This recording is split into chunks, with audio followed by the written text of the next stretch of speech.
그러니까 극좌도 극우도 아닌 극중을 하겠다고 주장을 하지만 이것은 한국 정치에서 전혀 있었던 개념도 아니고요. 이것이 결국 그 뭐 실용주의 노선. 네, 이제 비견된다고 볼 수 있을 텐데요. 그렇다면 과거에 이명박 전 대통령 했던 노선하고 그렇게 크게 다르지가 않죠.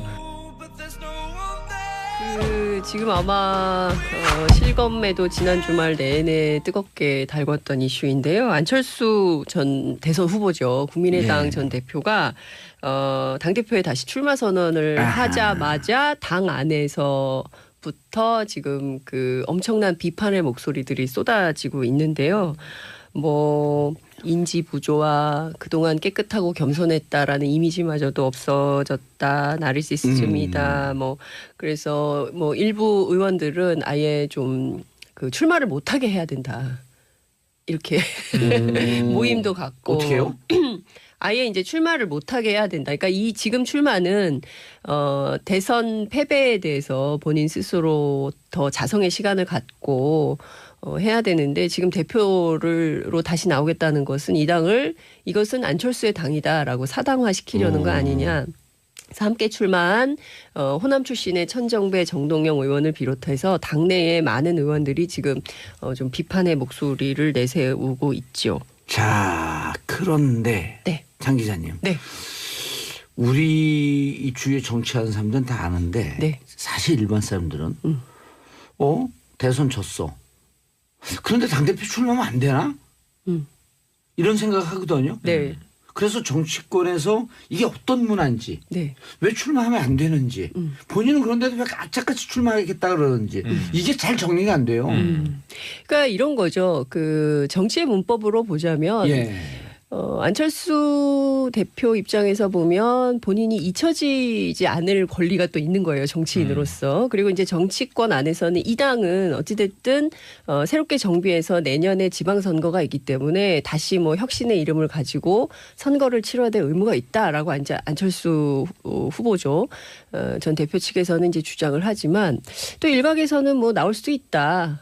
그리고 또 일반 시민들 또 지지자들 입장에서는 출마하는 게 옳다. 그래서 당을 새롭게 혁신으로 재정비해야 된다. 뭐 이런 주장도 합니다. 그렇지만 정치적 도의라는 게 있잖아요. 책임. 네, 그러니까 지난 대선 패배에 대해서 어떤 자성을 하고 있고 당 내부에서 어떤 좀 그 스스로 좀 새롭게 당을 만들려고 하는 어떤 노력을 하고 있냐. 그런 것 없이 그냥 권력만 주려고 하는 거 아니냐.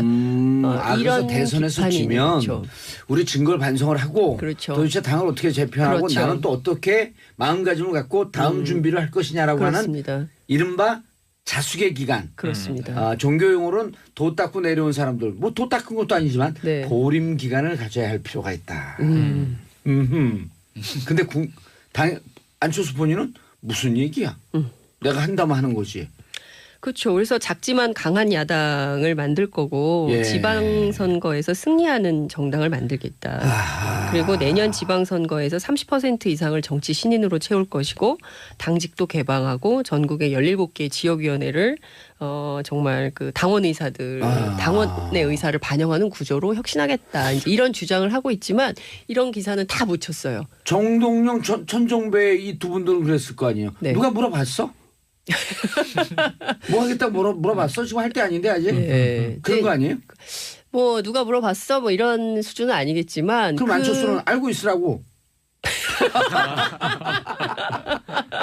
아니 그 말씀이 맞아요. 네. 어제 일요일인데 그렇죠. 동시간대에 다 동시간대에 기자간담회를 했어요. 했죠. 자신들의 천정배, 얘기를 정청래, 네. 정동영, 네. 그리고 안철수. 예. 기자간담회를 해서 세 분이 서로 각기 다른 이야기들을 예. 했죠. 그러니까 천정배, 정동영 두 의원은 일종의 이제 호남과 관련한 얘기를 굉장히 많이 했어요. 예. 천정배 의원은 이런 얘기를 했어요. 안 전 대표 출마는 구태 중의 구태이고 분열과 협박, 갑질의 정치다. 호남 민심을 거스르는 행위다. 예. 그리고 안 전 대표가 생각하는 소통의 대상이 호남이라는 게 도대체 있긴 한 거냐. 그리고 호남은 안 전 대표에게 사랑과 존경의 대상이 되는 것이냐. 혹시 극복과 배제의 대상은 아닌 것이냐. 뭐 이렇게 비판을 했고요. 정동호 의원도 안철수의 사당으로 되돌리려는 결과를 만들 것이다. 국민의당을 안철수 사당화의 그림자가 지배를 했고 이제 뭐 무슨 그 조작 사건도 그 배경 속에서 발생한 거다 이렇게 비판을 했고요. 정치적 책임은 지지 않고 아무 때나 출마할 수 있고 당선될 수 있다면 이것이 바로 사당화의 명백한 증거가 될 거다. 아, 근데 안 전 대표의 비판을 했어요. 극중주의는 뭐예요? 극중주의? 극중주의 좀 어렵죠. 극중주의라는 말 잘 못 들어보셨을 거예요. 처음 들어요. 예, 처음 듣죠. 한국에서는 아, 그렇게 저는 통용 중국주의로 극중주의 검색하면 자꾸 극장주의가 나와요. 그래서 이게 무슨 설명이 좀 필요한데요. 예. 그러니까 안철수 대표는 좌우 이념에 경도되지 않고 실제로 국민들에게 도움되는 일을 하는 것이 바로 극중주의다 이런 주장을 하고 있어요. 극중이란 무슨 뜻이에요, 그게? 극중이 뭐냐면 극우도 극도의 중간. 그렇죠. 극도의 중간을 얘기하는 아. 거예요. 그러니까 극좌도 아니고 극우도 아니고 극도의 중도파. 아, 뭐 이런 건데요. 중국 사람들 중화 이런 거하고 엇비슷하려고 그러는데 그건 말이 어렵네요. 중화하고는 좀 전혀 다른 또 개념, 틀린- 전혀 다른 예. 개념이고요. 죄송합니다, 중국 사람들. 그러니까 이제 그 안철수 대표가 얘기한 것은 프랑스의 마크롱 대통령 얘기를 하면서 마크롱 대통령이 나는 좌파도 아니고 우파도 아니다 이런 얘기를 하고 나는 중도다라고 얘기를 했어요. 그래서 이제 거기서 프랑스 대선이 이제 마크롱 대통령이 굉장히 인기가 있었잖아요. 물론 지금 지지율이 완전히 급락해서 석 달 아니, 만에. 좋은 거 다 자기라. 지난번 샌더스가 자기라 그러더니. 한때 그래서 또 뭐 스티브 잡스도 좋은 것도 있고. 아니에요. 예, 짭스. 잡스. 네, 그리고 이제 마크롱 대통령 사실 프랑스에서 굉장히 투표율이 낮은 상태에서 그렇죠. 당선이 됐고요. 정치 무관심이 굉장히 팽배해 있는 상황에서 그 신자유주의 노선을 걷는 것에 대해서 비판이 굉장히 많습니다. 마크 폴레옹이라며 요즘. 그러니까 지금 뭐냐면 그러니까 극좌도 극우도 아닌 극중을 하겠다고 주장을 하지만 이것은 한국 정치에서 전혀 있었던 개념도 아니고요. 이것이 결국 그 뭐 실용주의 노선. 네, 이제 비견된다고 볼 수 있을 텐데요. 그렇다면 과거에 이명박 전 대통령 했던 어렵다. 노선하고 그렇게 크게 다르지가 않죠. 예. 그리고 사실 이 개념은 호남은 점점 떠나고 있고. 그렇죠. 그 프랑스의 역사가 그 피에르 교수 그리고 또 파키스탄 출신 영국의 대표적인 좌파 지식인이죠. 타르크 알리. 두 사람이 그 중도주의 이른바 이제 그것을 비판하기 위해서 쓴 개념이에요. 근데 이 비판하기 위해서 쓴 개념을 마치 긍정적인 것처럼 갖다 쓰는 것은 실질적으로 코미디의 다름 아니다라는 이런 지식사회 비판이 계속 나오고 있습니다. 예. 네. 그런데 네. 호남 민심은 싸늘하죠. 호남 민심은 상당히 싸늘하죠. 그러니까 호남에 그냥 지역적인 정서만 있다고 보면 안 될 것 같아요. 그동안 우리 역사에서 보면 호남은 차별에 저항을 해온 집단이죠. 그리고 차별만이 아니라 독재에 항거해 왔어요. 그리고 분단 사회의 모순을 또 극복해야 된다고 또 주장을 해왔어요. 그러니까 호남이라는 이 단어에는 호남 지역만을 예. 표방하는 것이 아니라 어찌 보자면 한국 사회 전반에 아우르는 정치 노선을 포괄하고 있는 개념이기 때문에 예. 이것에 찬성하냐 반대하냐 특히 이제 햇볕 정책과 관련해서 안철수 대표가 지향하는 노선에 좀 뭐라 그랬죠? 그 지난 후보 시절에도 좀 논란이 있었잖아요. 예. 햇볕 정책과 관련해서 이제 이런 점에 알겠습니다. 대해서도 좀 짚어볼 필요가 있는 것이죠. 알겠습니다. 자, 이런 말 들어보셨나요? 과거에 극중주의? 아, 갑자기 또 극중주의로. 예. 네. 처음 나온 말이죠, 이건. 전 세계적으로 최초라고 봅니다. 울트라 센터. 정확하게 얘기하면은 예. 최초는 아닙니다. 그래요? 이게 학문 용어로 분명히 있었어요. 아, 그래요? 네. 어디서 처음 나왔느냐? 난 그래서 설마 했는데 거기서 안철수 전 대표가 프랑스 이야기를 꺼내더라고요. 네. 그러니까 진짜로 프랑스에서 인용을 했구나라고 좀 뭐 확인을 했습니다만 이게 프랑스에서 나온 말이거든요. 아니, 나오긴 나온 말이군요. 예. 극중주의 그러니까는 익스트림 센터. 예. 그러니까 이제 극중이. 그러니까 보통 우리 익스트림 하면은 양쪽 끝을 얘기하잖아요. 오른쪽 그렇죠. 끝이든 왼쪽 끝이든. 울트라라고 하기도 하고. 근데 한가운데에 있는데 어떻게 이게 극이냐. 우리 한자어로도 안 맞잖아요. 그렇죠. 개념상으로도 안 맞고. 그렇죠. 근데 이걸 그래서 악시모론이라고 영어의 단어가 있는데 이게 모순어법이라고 수사어법이거든요. 그러니까 말이 안 되는 두 개를 붙여가지고 원래 수사어법에서는 강조하기 위한 것인데 어쨌든 간에 이게 지금 왜 이게 이런 말이 나왔냐면 프랑스에서 처음에 1분 내 설명해 주십시오. 네. 프랑스 혁명 직후에 예. 혁명파와 그 왕당파. 왕당파와 극단적인 대립을 하지 않았습니까? 그러니까는 그거를 이쪽도 안 되겠다 싶어가지고 이 가운데에서 그냥 정치인들 다 빠지고 그냥 관료들이 알아서 할게라고 하면서 그 가운데에서 가만히 있는 그러니까는 그 이념이 없다는 얘기죠. 이념이 없이 그냥 관료들이 그 정치를 하겠다는 그런 발상에서 나온 그거를 비판하기 위해서 나온 용어가 극중주의라는 용어거든요. 비판하기 위해서. 예, 이게 원래 그러니까 프랑스에서 비판하기 위해서 피에르 세르나라고 하는 학자가 현존하고 있는 학자입니다. 우리나라에도 왔었고요. 그걸 비판하기 위해서 만든 이론이었는데 일종의 비아냥거리는 거예요. 그렇죠. 그런데 이게 아무것도 안 하는 우리나라 와가지고 이게 정책이 된 난 그건 누가 그 프랑스어를 잘못 번역을 해줬을까요? 왜 갑자기 안철수 전 후보가 혹시 이현주 의원이 불문과 출신인데 그런 거 아닐까요? 근데 어쨌든 간에 왜 이런 그 어이없는 그러면 그런 중도 어떤 무언가가 있으면 다른 용어를 쓰시지 왜 극중이라는 말을 갖다 임상훈 썼을까? 편집위원이었습니다. 요즘 폭염이 정말 대단하죠. 예. 근데 윤곽로처럼 뜨거운 데가 또 있습니다. 바로 국민의당인데요.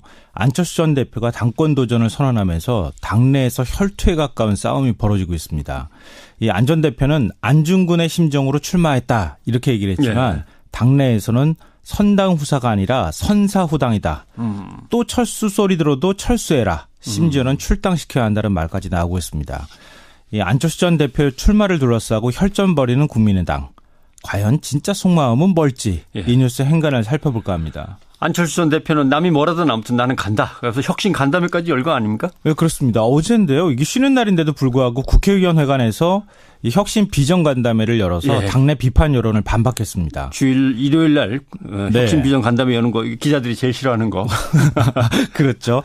이 환자가 심정지대 쓰러져 있을 땐 전기 충격을 줘야 한다. 전기 충격으로 다시 심장이 뛰는 상태가 지금의 국민의당이다. 이렇게 진단을 했고요.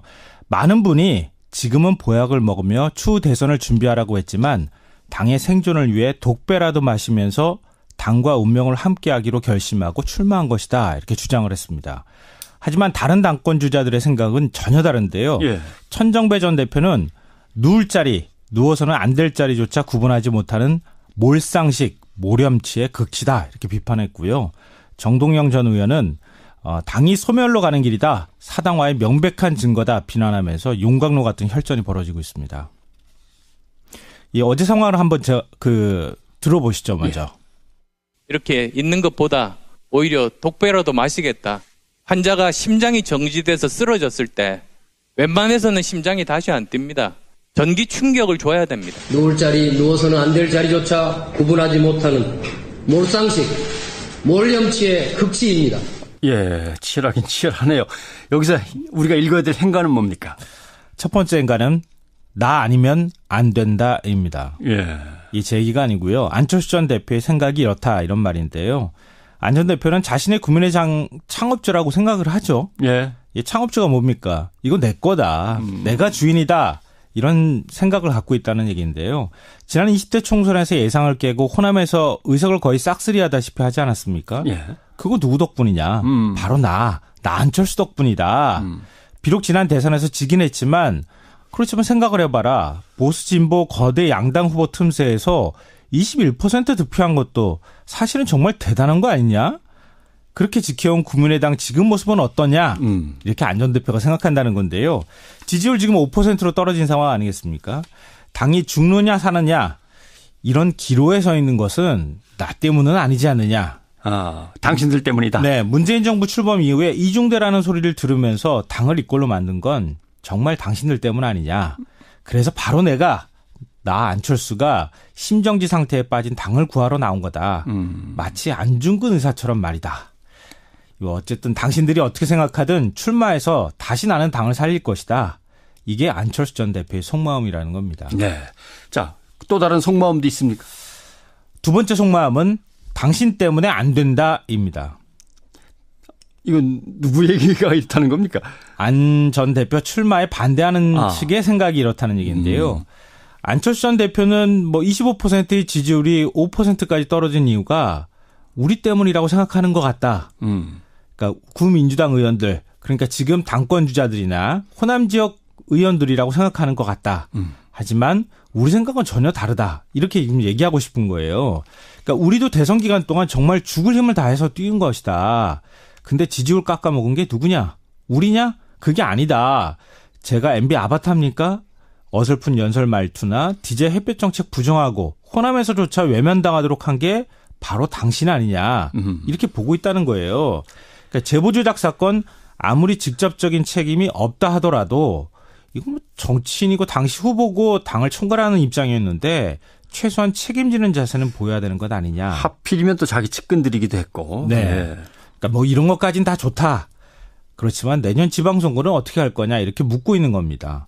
극중주의? 사실 이게 말이 되는지는 모르겠지만 문재인 정부 지지하는 호남의 정서에서는 이거 받아들이기 쉽지 않을 것 같거든요. 네. 그러니까 내년 지방선거는 이렇게 되면은 다 물 건너가는 거다. 좀 은인자중해라. 이게 이제 안철수 전 대표 반대 측에서 얘기를 하고 싶어 하고 있다는 겁니다. 그러니까 그래서 탈당이니 출당이니 압박하면서 안철수 주저앉히기에 나선 것이다. 이렇게 볼 수 있는데요. 바로 당신 때문에 골병든 것이니까 당신이 이제 책임지고 그냥 뒤로 물러나서 조용히 좀 있으쇼라고 말하고 싶어 하는 거라는 겁니다. 경선에서 이기려고 서로 애를 쓰면 되는 건데 주저앉히려고 지금 나섰기 때문에 이게 실패하거나 문제가 커지면은 당 자체가 위험할 것 같은데 참 뜨거운 국민의당. 혹시 행간 빠진 게 있다면 또 어떤 게 있겠습니까? 네. 마지막 진짜 속마음. 마지막 행간은 국민이 빠졌다입니다. 예. 안 전 대표나 출마 반대하는 쪽이나 모두 국민은 안중에도 없는 것 아니냐 이런 생각이 든다는 건데요. 앞서 제가 한 번은 안철수 전 대표 입장에서 출마 이유를 살펴봤고 또 한 번은 안철수 반대자 입장에서 출마 반대 이유를 생각해 봤는데요. 과연 국민의 입장에서는 어떤 생각을 하고 있을까요? 제가 생각컨대 뭘 해도 마음을 쉽게 주지 않을 분위기인 것 같습니다. 지금 지지율이 4, 5% 정도 되는데요. 과연 이게 일시적인 현상이라고 볼 수 있을까? 그렇지 않을 수도 있다는 겁니다. 왜냐하면 쉽게 올라갈 수 있는 어떤 모멘텀 같은 게 지금 국민의당에는 없는 거 아닌가 이런 생각이 드는데요. 예. 이 제보 조작 사건 어정쩡하게 사과하고 책임지는 사람이 지금 한 명도 없잖아요. 사실은. 당시 후보였던 안철수 전 대표는 책임지기는커녕 민심과 좀 거꾸로 움직이고 가는 모습도 보이고 있고요. 예. 그게 또 당을 사분오열하게 만드는 계기가 되고 있기도 합니다. 이 모습이 국민의 눈에는 어떻게 비칠까 이런 건데요. 국민의당이 다시 국민이 열광할 수 있는 카드를 찾아낼 수 있느냐 이게 이제 관건이 될 수밖에 없는데 저는 찾아낼 수 있기를 바랍니다. 예. 만약에 그러기 위해서는 어찌 보면 당장 천막당사로 가야 되는 거 아닐까? 광야로 나가야 된다. 진정한 사과를 하고 국민의 마음을 사야 하는 게 그게 순서겠죠. 그렇지 않다면 아마 누가 당대표가 된다 하더라도 국민들 마음을 얻기가 쉽지는 않을 것 같다 이런 생각이 듭니다. 먼저 당의 정치적 입지부터 국민들이 딱 바라는 야당 그 자리에 가 있어야 되는데 그것부터 생각을 다시 하고 광야로 나가보자. 그런 말씀입니다. 예, 시사평론가 김성환 씨였습니다. 고맙습니다. 네, 고맙습니다. 그러니까 극좌도 극우도 아닌 극중을 하겠다고 주장을 하지만 이것은 한국 정치에서 전혀 있었던 개념도 아니고요. 이것이 결국 실용주의 노선에 이제 비견된다고 볼 수 있을 텐데요. 그렇다면 과거에 이명박 전 대통령 했던 노선하고 그렇게 크게 다르지가 않죠. 지금 아마 실검에도 지난 주말 내내 뜨겁게 달궜던 이슈인데요. 안철수 전 대선 후보죠. 국민의당 전 대표가 당대표에 다시 출마 선언을 하자마자 당 안에서부터 지금 엄청난 비판의 목소리들이 쏟아지고 있는데요. 인지 부조와 그동안 깨끗하고 겸손했다라는 이미지마저도 없어졌다. 나르시시즘이다. 그래서 일부 의원들은 아예 좀 출마를 못하게 해야 된다. 이렇게 모임도 갖고. 어떻게요? 아예 이제 출마를 못하게 해야 된다. 그러니까 이 지금 출마는 대선 패배에 대해서 본인 스스로 더 자성의 시간을 갖고 해야 되는데 지금 대표로 다시 나오겠다는 것은 이것은 안철수의 당이다라고 사당화시키려는 거 아니냐. 그래서 함께 출마한 호남 출신의 어떤 좀 그 스스로 좀 새롭게 당을 만들려고 하는 어떤 노력을 하고 있냐 그런 것 없이 그냥 권력만 주려고 하는 거 아니냐 그래서 이런 대선에서 비판이 지면 그렇죠. 우리 증거를 반성을 하고 그렇죠. 도대체 당을 어떻게 재편하고 그렇죠. 나는 또 어떻게 마음가짐을 갖고 다음 준비를 할 것이냐라고 그렇습니다. 하는 이른바 자숙의 기간. 그렇습니다. 종교용어로는 도 닦고 내려온 사람들 뭐 도 닦은 것도 아니지만 네. 보림 기간을 가져야 할 필요가 있다. 근데 안철수 본인은 무슨 얘기야? 내가 한다면 하는 거지.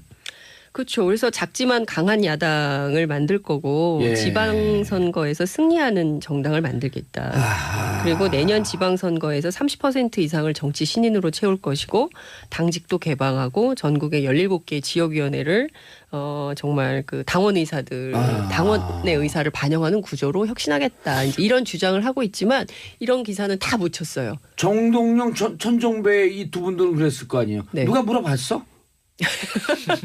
뭐 하겠다고 물어봤어? 지금 할 때 아닌데 아직? 네. 그런 거 아니에요? 뭐 누가 물어봤어? 뭐 이런 수준은 아니겠지만 그럼 안철수는 알고 있으라고. 아니 그 말씀이 맞아요. 네. 어제 그럼요. 일요일인데 그렇죠. 그래서 이게 무슨 설명이 좀 필요한데요. 예. 그러니까 안철수 대표는 좌우 이념에 경도되지 않고 실제로 국민들에게 도움되는 일을 하는 것이 바로 극중주의다 이런 주장을 하고 있어요. 극중이란 무슨 뜻이에요 그게? 극중이 뭐냐면 극우도 극도의 중간. 그렇죠. 극도의 중간을 얘기하는 거예요. 그러니까 극좌도 아니고 극우도 아니고 극도의 중도파. 뭐 이런 건데요. 중국 사람들 중화 이런 거하고 엇비슷하려고 그러는데 그건 말이 어렵네요. 중화하고는 좀 전혀 다른 또 개념, 틀린- 전혀 다른 예. 개념이고요. 죄송합니다 중국 사람들. 그러니까 이제 그 안철수 대표가 얘기한 것은 프랑스의 마크롱 대통령 얘기를 하면서 마크롱 대통령이 나는 좌파도 아니고 우파도 아니다 이런 얘기를 하고 나는 중도다라고 얘기를 했어요. 그래서 이제 거기서 프랑스 대선이 이제 마크롱 대통령이 굉장히 인기가 있었잖아요. 물론 지금 지지율이 완전히 급락해서 석 달 만에. 좋은 거 다 자기라. 지난번 샌더스가 자기라 그러더니. 그래서 또 뭐 스티브 잡스도 좋은 것도 있고. 아니에요. 예, 짭수.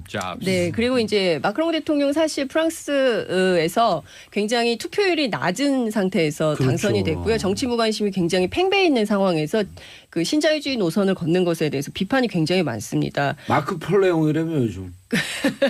그러니까 지금 뭐냐면 그러니까 극좌도 극우도 아닌 극중을 하겠다고 주장을 하지. 천정배, 정동영 의원을 비롯해서 당내의 많은 의원들이 지금 좀 비판의 목소리를 내세우고 있죠. 자, 그런데 네. 장 기자님. 네.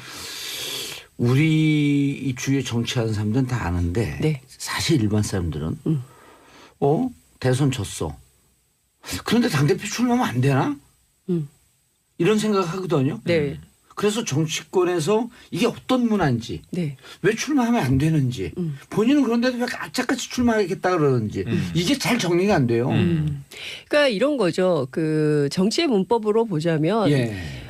안철수 대표 입장에서 보면 본인이 잊혀지지 않을 권리가 또 있는 거예요. 정치인으로서. 그리고 이제 정치권 안에서는 이 당은 어찌됐든 새롭게 정비해서 내년에 지방선거가 있기 때문에 다시 뭐 혁신의 이름을 가지고 선거를 치러야 될 의무가 있다라고 이제 안철수 후보죠.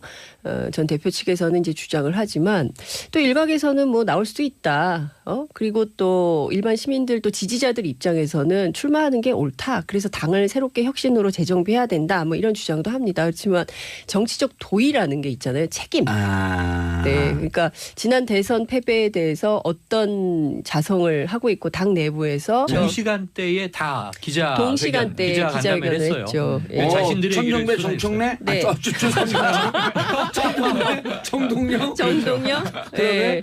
그리고 안철수. 예, 오. 기자간담회를 해서 세 분이 서로 각기 다른 이야기들을 예. 했죠. 그러니까 천정배, 정동영 두 의원은 일종의 이제 호남과 관련한 얘기를 굉장히 많이 했어요. 예. 천정배 의원은 이런 얘기를 했어요. 안 전 대표 출마는 구태 중의 구태이고 분열과 협박, 갑질의 정치다. 호남 민심을 거스르는 행위다. 예. 그리고 안 전 대표가 생각하는 소통의 대상이 호남이라는 게 도대체 있기나 한 거냐. 그리고 호남은 안 전 대표에게 사랑과 존경의 대상이 되는 것이냐, 혹시 극복과 배제의 대상은 아닌 것이냐, 뭐 이렇게 비판을 했고요. 정동호 의원도 안철수의 사당으로 되돌리려는 결과를 만들 것이다. 국민의당을 안철수 사당화의 그림자가 지배를 했고, 이제 뭐 무슨 그 조작 사건도 그 배경 속에서 발생한 거다 이렇게 비판을 했고요. 정치적 책임은 지지 않고 아무 때나 출마할 수 있고 당선될 수 있다면 이것이 바로 사당화의 명백한 증거가 될 거다. 근데 안 전 대표의 했어요. 극중주의는 뭐예요? 극중주의? 극중주의 좀 어렵죠. 극중주의라는 말 잘 못 들어보셨을 거예요. 처음 들어요. 예, 처음 듣죠. 한국에서는 저는 통영 중국주의로 극중주의 검색하면 자꾸 극장주의가 나와요.